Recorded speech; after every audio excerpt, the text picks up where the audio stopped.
할렐루야. 오늘 제목은 하나님의 광대하심과 그의 이름을 높이자입니다. 지난 시간에는 1절과 2절을 중심으로 구원을 주시는 주의 이름을 자랑하자라고 말씀을 전했습니다. 이어서 오늘은 하나님의 광대하심 을 칭송하고 또 그의 이름을 높이자는 두 가지 내용이 되겠습니다. 첫째로 3절에 보면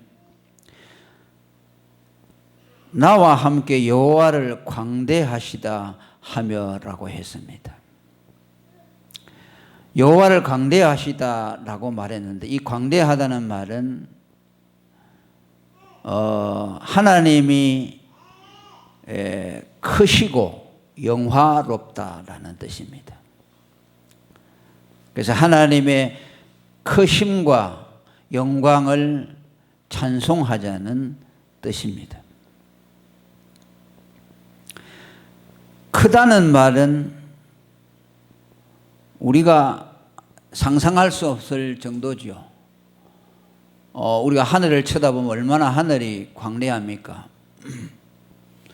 그런데 그 광대한 하늘을 지으신 하나님이시니까 그건 우리가 측량할 수가 없죠.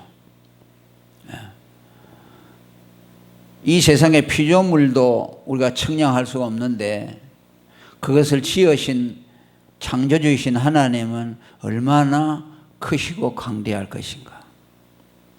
그것을 지금 말씀하면서 하나님의 그 크시고 영화로우심에 대해서 칭송하자는 그런 말씀을 하고 있습니다.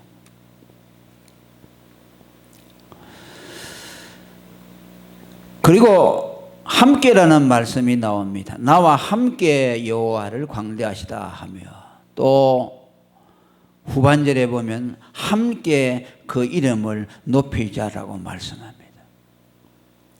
우리가 하나님의 광대하심과 그의 이름을 칭송하되 나 혼자 할 뿐만 아니라 또 함께 더불어 칭송하자는 뜻입니다. 왜냐하면 하나님의 크심과 그의 이름을 칭송하는 것이 우리의 삶의 목표입니다.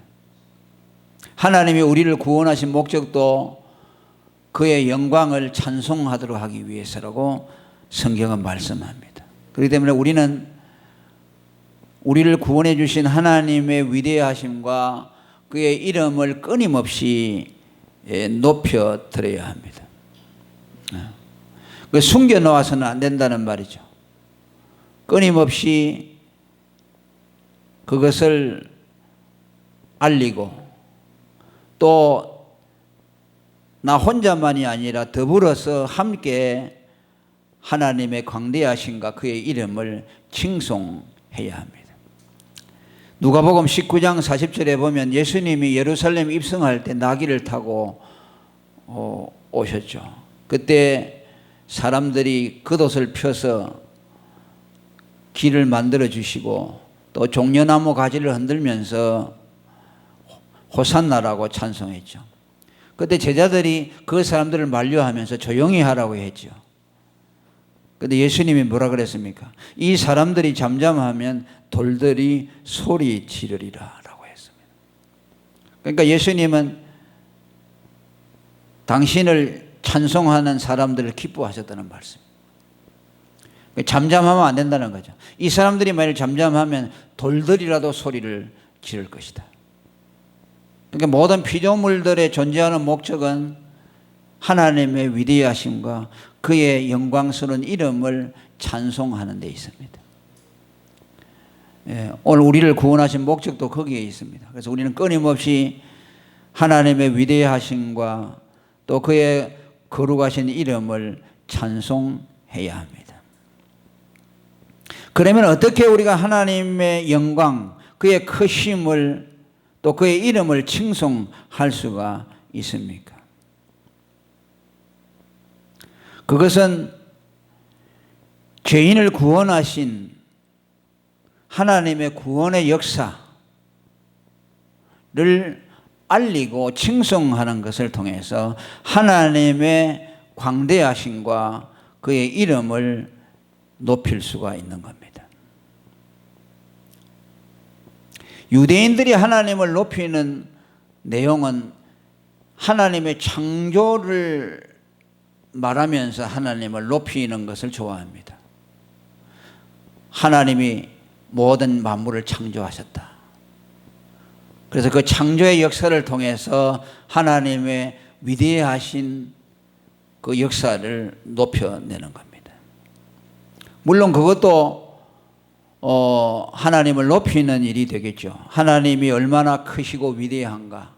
우주 만물을 통해서 하나님의 크심이 증거되어지고 그의 말씀 한마디로 천지 만물을 만드신 그 하나님의 위대하심을 증거하는 일이 되겠죠. 그러나 그보다 더 하나님께 영광이 되고 그의 크심을 드러내는 것은 자신의 생명을 내어주셔서 우리를 구원하신 사실을 우리가 증거하고 드러내고 높이는 것을 통해서 할 수 있다는 말씀입니다. 창조의 역사는 하나님의 구원 역사와 비교할 수가 없죠. 구원은 하나님 자신의 생명을 내어주는 것을 통해서 이루셨습니다. 하나님의 구원은 광대한 일일 뿐만 아니라 기이한 일입니다. 사람의 마음으로 생각할 수 없는 일이죠.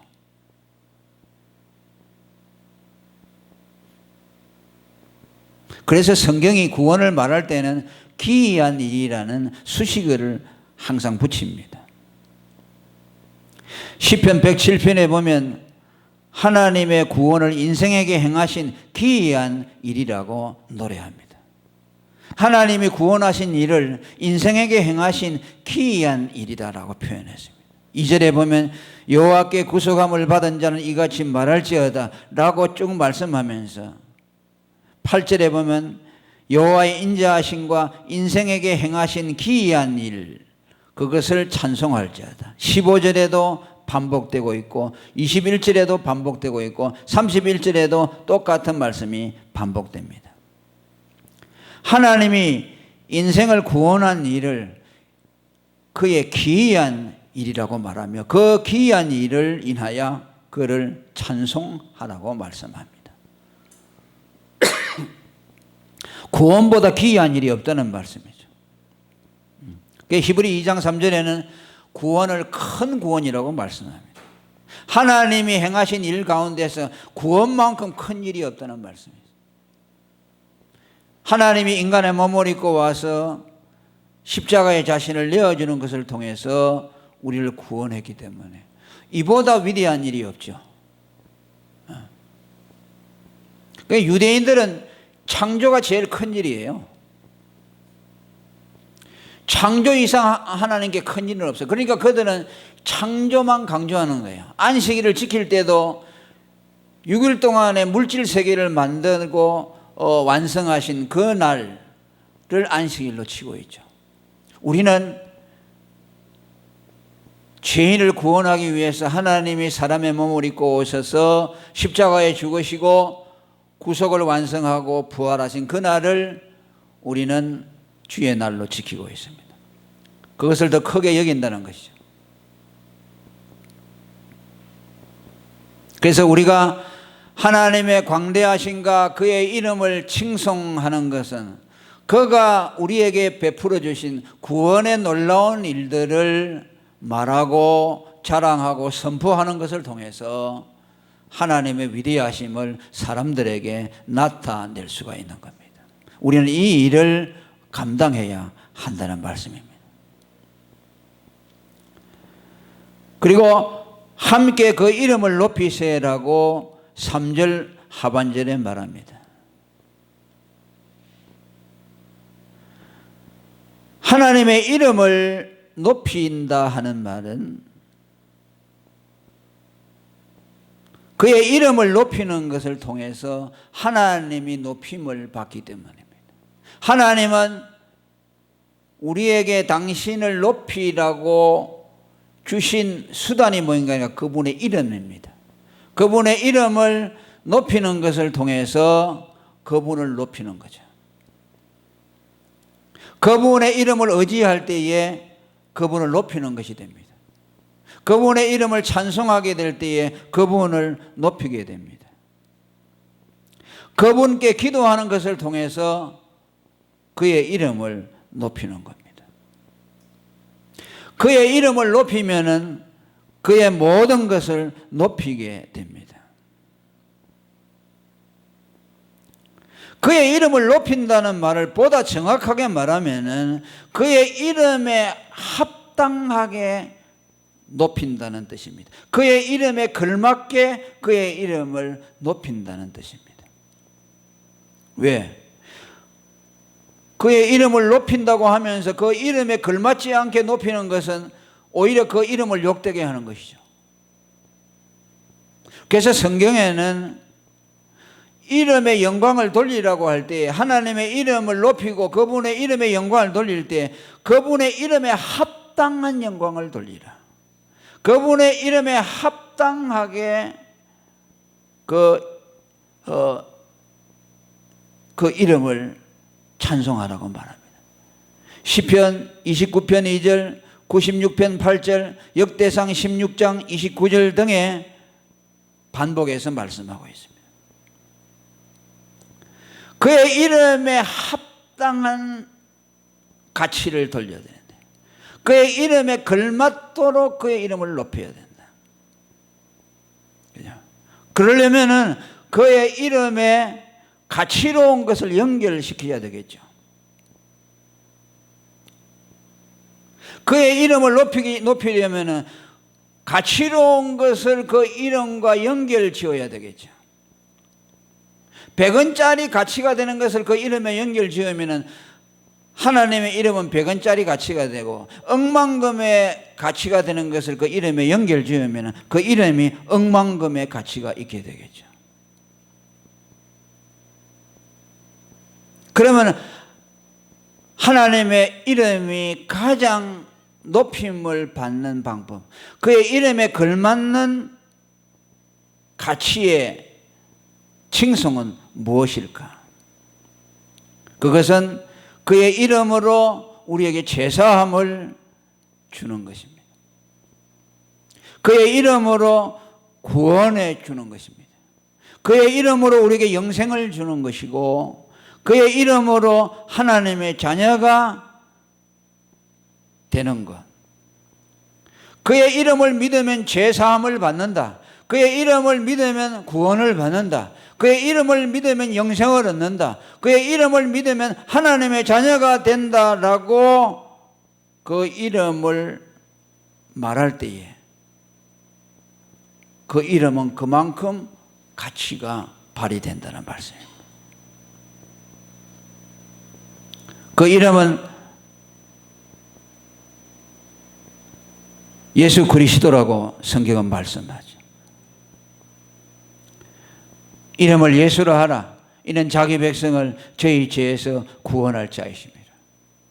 그래서 성경 신약의 곳곳에 그의 이름으로 제사함을 받고 그의 이름으로 구원을 받고 그의 이름으로 병을 고치고 그의 이름으로 중풍병자가 일어나고 그의 이름으로 귀신이 쫓겨나가고 그의 이름으로 하나님의 자녀가 되고 전부 그의 이름으로 이루어지도록 했습니다.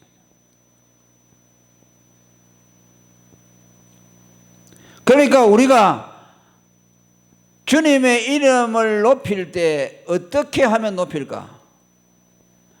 그를 믿으면 그의 이름이 당신을 구원할 것입니다라고 우리가 증거할 때에 예수님의 이름이 높여지는 거죠.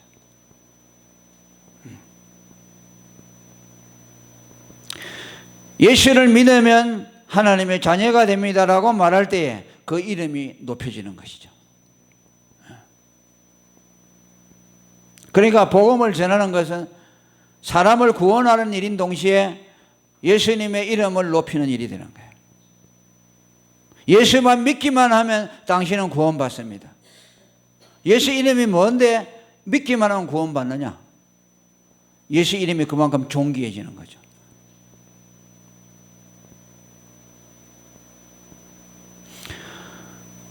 또 우리가 예수님의 이름을 위해서 고난을 받고 희생을 하고 손해를 보는 것을 통해서 예수 이름을 높일 수가 있죠.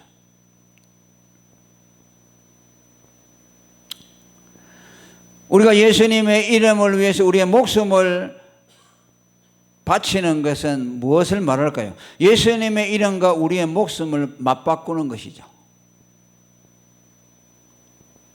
예수의 이름을 위해서 우리의 생명을 버린다면 예수님의 이름은 내 생명과 맞바꾸는 것이죠. 가치로운 것이죠. 그러니까 순교자들은 예수님의 이름을 가장 높이는 자들이죠. 자기 생명을 예수의 이름과 바꾼 사람들이죠.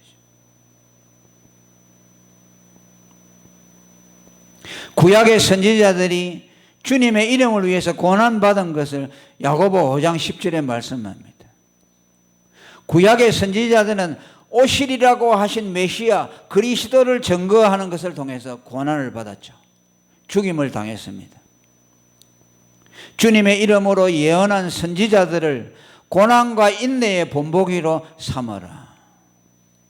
예수님 당시에 예수님을 핍박했던 유대인들, 바리새인, 서기관들, 예수님이 오기 전에 예수님이 오실 것을 말한 구약의 선지자들, 다 그들은 예수 이름 때문에 핍박을 받은 사람들이죠. 그러니까 얼마나 영광스러워요. 예수의 이름을 위해서 핍박을 받고 순교하고 또 모든 것을 희생하고 목숨을 버리기까지 했으니 예수의 이름이 존귀하게 되는 것이고, 또 그들은 예수 이름 때문에 자기들이 희생했기 때문에 자기들의 생명과 희생이 고귀해지는 거죠. 왜? 죽음을 헛되게 갖는 사람들 얼마나 많습니까? 개죽음을 하는 사람들이 많고, 쓸데없는 무가치한 일들 때문에 죽는 사람들이 많은데, 존귀하신 예수의 이름을 위해서 죽음을 죽는다면 그의 죽음이 예수 이름 때문에 가치롭게 되는 것이죠. 그래서 초대교회 성도들은요, 예수님을 이름을 위해서 죽는 일이 있으면 서로 먼저 갔다고 그래요. 그 초대교회 문서에 보면요, 순교할 일이 있다 그러면 자기들이 먼저 가서 순교하려고 했다 그래요. 그러니까 우리가 지금으로서는 상상할 수가 없죠. 예수를 위해 죽는 것을 가장 가치로운 일로 여겼어요. 그때는 물론 고난이 많고 살기가 어렵고 그런 것도 있었겠죠. 뭐 살아봐야 별 희망도 없고, 우리 일제시대 때도 마찬가지고, 그렇죠. 그때도 왜 사람들이 믿음이 강했는가 하니까 뭐 살아봐야 좋은 일이 없으니까 차라리 예수를 위해서 죽을 일이 있다면 그거에 참여하면 더 좋다, 이런 생각. 지금은 배가 부르니까 이제 그런 생각이 없어지죠. 고난도 없고 살기가 편해지니까 어떻게 하든지 편안하게 잘 살려고 노력을 하는 거죠. 그러니까 믿음이라는 것이요, 시대에 따라서 다 변하는 것 같아요. 뭐 그분들이 개인이 위대했다기보다는 시대가 만들어내요. 만일 주기철 목사님이나 손양원 목사님이나 그런 분들이 그 일제시대에 핍박 안에서 믿음 생활을 했기 때문에 그런 위대한 순교를 했지, 만약 그분들이 오늘날 지금 이 태평한 시대에 살고 있다면 우리 그분들의 삶이 어떻을까, 그런 생각을 저는 종종 해봐요.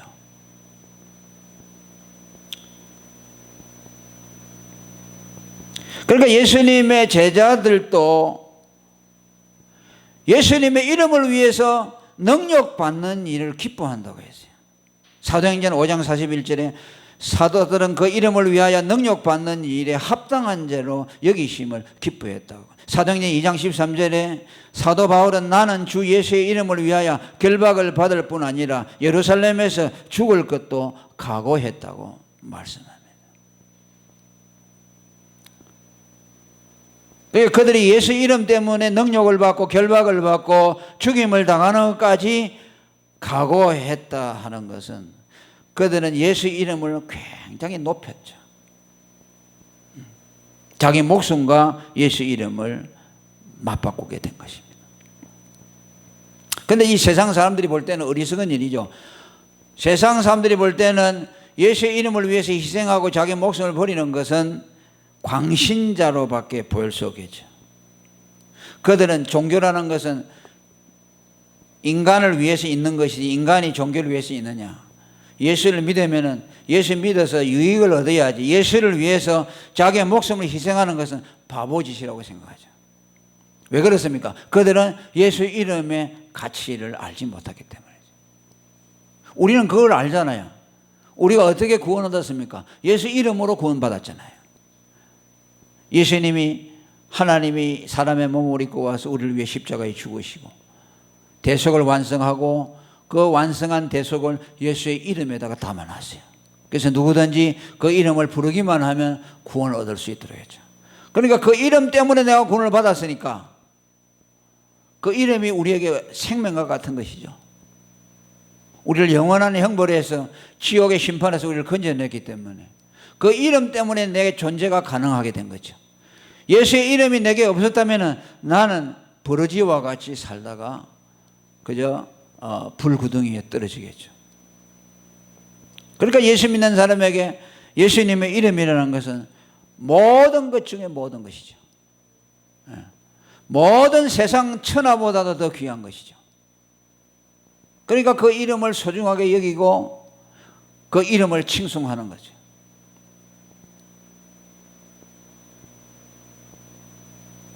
그런데 그 이름을 멸시하는 사람들도 많이 있었죠. 가룟 유다는 예수님을 은 30에 팔아먹었죠. 예수님을 은 30의 가치밖에 되지 않는 것으로 만들어버렸죠. 얼마나 그의 이름을 욕되게 했습니까? 에서는 팥죽 한 그릇에 장자의 명분을 팔았다고 하는 것은 이 신약적으로 말하면 팥죽 한 그릇에 예수의 이름을 팔았다는 것과 같은 것이야. 배고프니까 그 배고픔을 참지 못해서 순간에 배고픔을 예수의 이름과 맞바꿔 보는 것이죠. 오늘도 그런 사람이 있을 수 있어요. 근데 자기의 조그마한 육신 문제 때문에 예수 이름을 배반하는 사람들. 조금 자기에게 손해 오면 예수 이름 배반해버리는 거예요. 이런 사람들에게서 예수님의 이름은 모독을 받는 것이죠. 그리고 하나님의 광대하신가 그의 이름을 높이는 자들을 하나님이 책임져 주신다는 것을 4절에 말씀하고 있습니다. 4절 다 같이 읽어봅니다. 시작. 내가 여호와께 구하매 내게 응답하시고 내 모든 두려움에서 나를 건지셨다고 말합니다. 그죠? 1절부터 3절까지는 구원을 주시는 하나님의 이름을 자랑하고 그 이름을 칭송하고 그의 광대하심을 높이는 것을 말씀했다가 그 다음에 뭡니까? 내가 여호와께 구하며 기도의 문제가 나오죠. 그 기도는 뭘 말합니까? 어려움을 당하고 위험한 일을 당하게 될 때 하나님 앞에 구하며 하나님이 응답을 하심으로 두려움과 위험에서 건져 주셨다는 말씀입니다.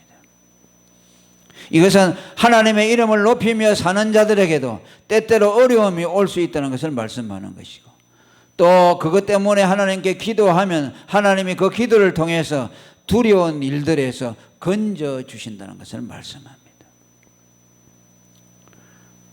그러니까 우리가 예수 믿는 것은 그냥 뭐 평탄하게 이렇게 가는 것만 아니라는 말이죠. 하나님의 이름을 높이고 구원하시는 그분의 놀라운 역사를 자랑하고 이것이 인생의 목표죠. 하나님이 우리를 구원해 준 목표 아닙니까?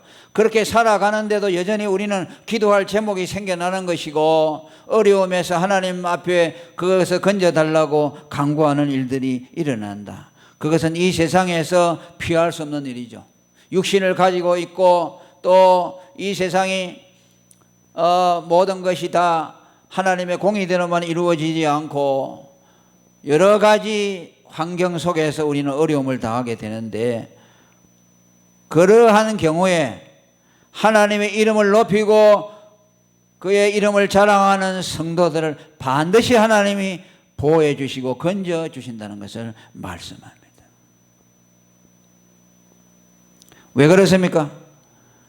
하나님의 이름을 그의 인생의 목표로 사는 사람들은 그것이 그들의 인생의 가장 중요한 문제이기 때문에 어려움이 올 때에 그 어려움 때문에 주님의 이름을 배반하거나 주님의 이름의 영광을 가리우지 않아야 되기 때문에 그들은 하나님 앞에 기도하게 되는 것이고 하나님은 그들의 기도를 들으시고 그 위험에서 건져내 주시는 겁니다.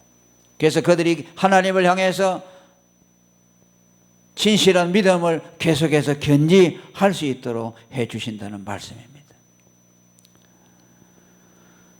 솔로몬도 그런 믿음을 가졌습니다. 잠언서 30장 9절에 내가 배불러서 하나님을 모른다 여호와가 누구냐 할까 하며 내가 가난하여 도적질하고 내 하나님의 이름을 욕되게 할까 두려워함이라.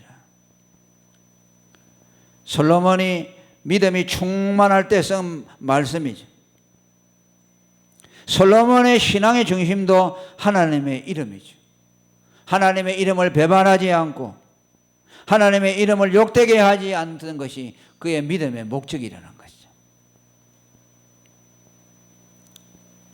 오늘 예수의 이름을 높이는 것을 인생의 목표로 사는 사람들은 하나님께서 보호하여 주셔서 모든 위험과 두려움에서 건져 주셔서 그들의 순결한 믿음을 지킬 수 있도록 하나님이 인도해 주신다는 것을 말씀하고 있습니다. 그러니까 오늘 우리의 인생의 목표를 어디에 두는가가 중요하죠. 내 개인의 안일이나 내 개인의 복이 아니라 그분의 위대하신 이름, 우리를 구원하신 놀랍고도 광대하신 하나님의 그 이름, 그 이름을 인생의 목표로 삼고 그 이름을 찬송하고 나타내는 것을 목적으로 삼고 살 때에 그에게 때때로 어려움이 온다 할지라도 하나님은 그를 건져주시고 그의 믿음을 지킬 수 있도록 해 주신다는 것을 우리에게 말씀합니다. 이렇게 되면 다 되는 것 아닙니까? 믿음 지켜나간다면 그 이상 우리에게 더 바랄 것이 없죠. 그래서 오늘 다윗은 본문의 말씀을 통해서 우리 인생의 목표가 어디에 있는가를 가르쳐 주시고 바로 그것은 다른 것이 아니라 우리를 구원하신 하나님의 구원의 광대하신가 그 이름의 위대하심 그것을 우리로 하여금 알게 하시고 그 이름을 칭송하는 것을 우리의 목표로 삼게 하소서.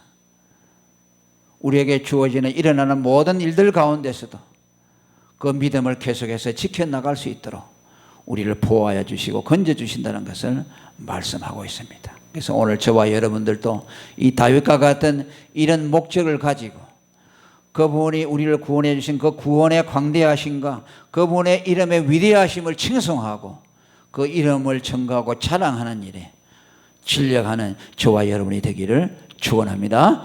통성으로 기도하겠습니다.